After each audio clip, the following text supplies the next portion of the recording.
live studio guest interview in the studio with us this morning.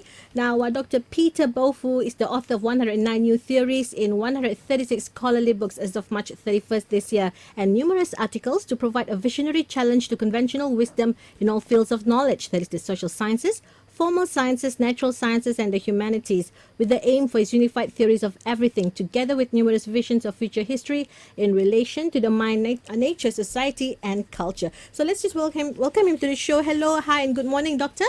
Hi, good morning. And how are you today? I'm very fine, thank you. Good. First of all, welcome to Brunei, and I understand you're a Chinese American doctor, yeah? Yes, so I am. before we go to the questions, can you tell us a little bit about yourself? I mean, I'm pretty sure the listeners will want to know who is the real Dr. Peter Baofu. Mm-hmm. Well, I am a very complicated person. I'm a writer. I am an American academic for many years, and I have, as you just mentioned in your introduction, I have finished more than 136 books on all topics, and that's why I'm here in Brunei, because of my world tour. It's such an honor to meet you, Doctor. Yeah. And so we mentioned that you've written 136 scholarly books altogether. Can you just give us a brief summary on what types of books were published? In all those numbers. Yes. One of the major objectives of my publication is to provide some visions of the future in all fields of knowledge. So in relation, let's say, to the mind, nature, society, and culture. So I'm trying to predict what is going to happen in the human future. And what kind of visions that I can propose to change them, to make things better. So this is one of the most fundamental objectives of my So you're writing. here in Brunei, as you mentioned earlier on, is on a research, right? So can you tell us a little bit more about what your research is? One of my major ethnographic research objectives is to understand why some regions, some peoples are much more developed than some others, and why some are much more successful than some others, and try to give up some explanations and some policy recommendations about what to do to make things better.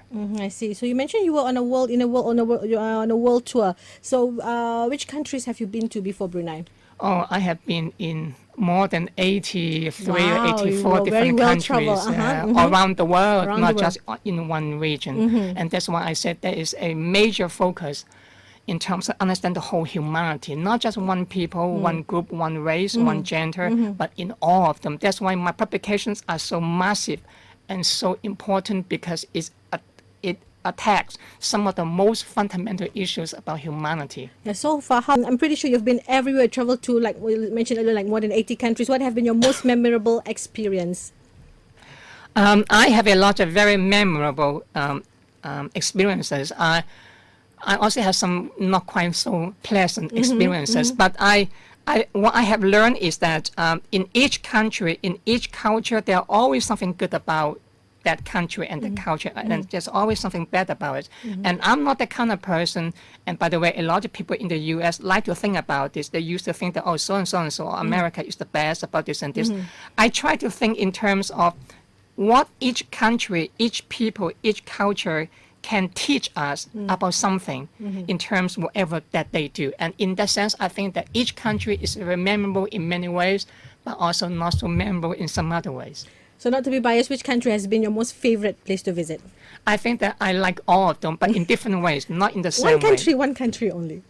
Just one country. I think that the U.S. is probably the country that I like a lot, because that's where I grew up. But I also like many other countries too. All right. So has been a pleasure having you with us today, Dr. Baofu. So once again, just a little introduction. Dr. Baofu earned an entry on the list of prominent and emerging writers and contemporary authors in 2005, and another honorary entry in the Writers' Directory in 2007, and was also interviewed on TV and radio, as well as for newspapers around the world, about his original ideas and visions of the future. He was a U.S. Fulbright scholar in the Far East, and he had taught as a professor at different universities in Western Europe, the Caucasus, the Middle East, the Balkans, Central Asia, South Asia, North America, and Southeast Asia, and also lived for a few decades around the world in all civilizations in 83 countries as of April 2018. He finished more than 5 academic degrees, including a PhD from the world-renowned MIT, and was a summa cum laude graduate, as well as the recipient of the 1986 Delta Sigma Pi Scholarship key for being at the top of the class in the College of Business Administration with another